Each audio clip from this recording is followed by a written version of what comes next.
Hi, my name is Shaw Ackerson, and today I'm going to be talking about marriage and divorce.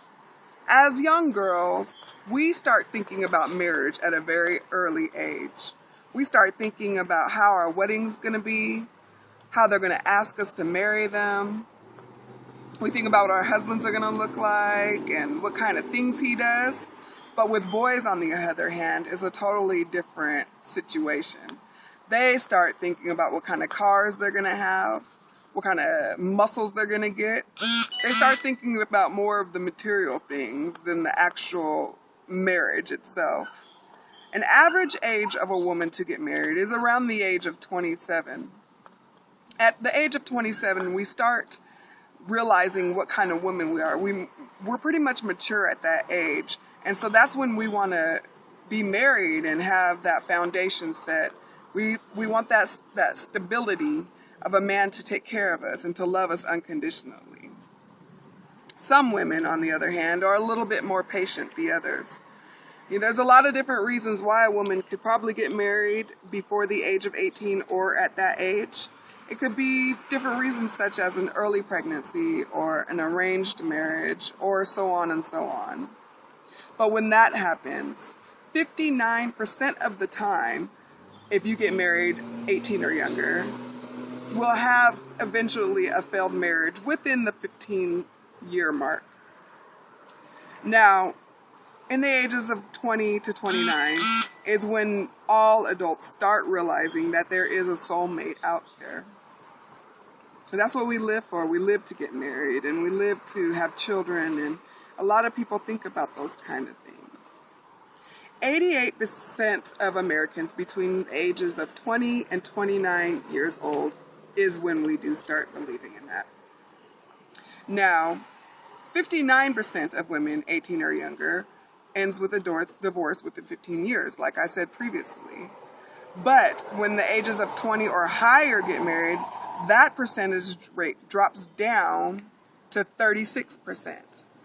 So it's always better to wait until you're a little bit older to get married, because a lot of us will have our foundations and stuff right. Nowadays, things are a little bit different than it was maybe 20 years ago.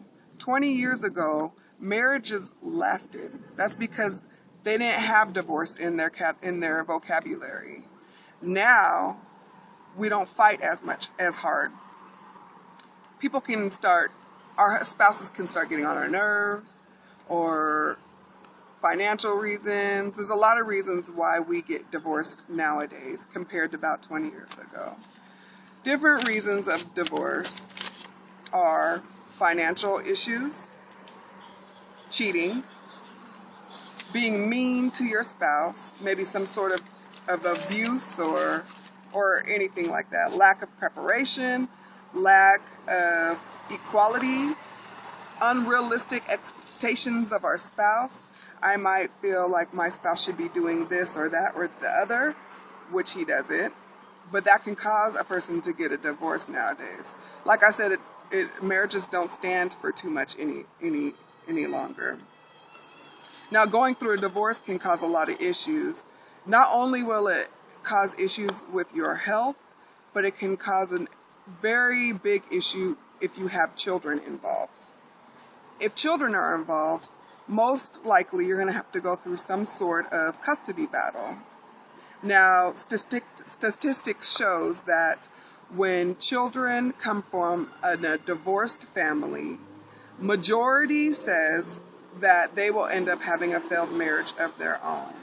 Now, if that child marries their spouse that also came from a divorced family, most likely, almost 100%, they are going to have a divorce in their life also. Maybe go through 2 or 3 marriages. When people get married, it's always good to have some sort of recognition of it. A family member of mine made this book for us when we got married, and it means so much to us. So anytime my husband and I will get in an argument, sometimes I kind of just go back to this book and remember the beginning of our marriage and what our vows stood for. 65% of an altar-bound men and women live together before getting married. That's what we see a lot nowadays. Instead of the vows, instead of the commitment, people will move in with each other before even thinking about any kind of a marriage, and then they really don't have nothing to fight for.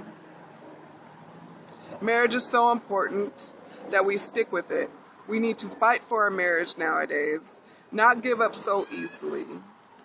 Love one another. A good way to make a marriage strong is making sure you communicate. Communication is such an important part of a marriage. If you don't communicate, then you can just let stuff build up in the inside, and then all of a sudden one day just explode. Always give your spouse a compliment. Make sure you always tell your spouse that you love them. You have to love to keep it growing. So again, make sure you have that communication, you compliment, and you also respect. Respect your spouse. If they have a decision, then make sure you always honor that decision. Always make sure you listen before you talk. Nowadays, it's a lot harder to let your spouse speak, because we always feel like we have so much to say and we're always right, and we won't let the other person talk. But they're feeling the same way. They're feeling exactly what we're feeling like. So it's always good to listen. That's what will help you with your marriage. Nowadays, it's so easy for people to get divorced. It's just we need to start fighting a little bit more harder. Thank you.